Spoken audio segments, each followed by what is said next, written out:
Welcome back. Today we'll be making a quiche.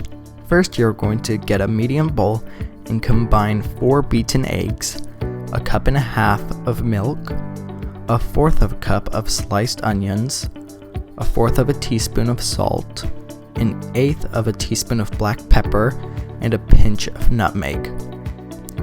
Then you're going to stir until combined, and then slowly add 1 cup of chopped spinach until completely combined. In a separate bowl, you're going to combine a cup and a half of any type of cheese. I use cheddar and Monterey Jack. And then you are also going to add in a tablespoon of all-purpose flour. Then you're going to toss the bowl until the cheese is coated with flour.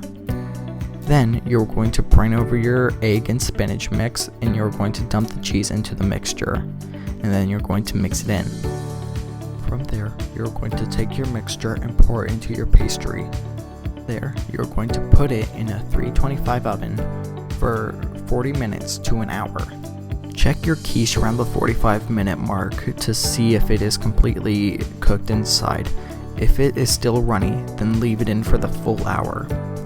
Once done, take it out and let it sit for 10 minutes. Check again to make sure that it is completely cooked on the inside and looks like scrambled eggs, and then it's ready to serve.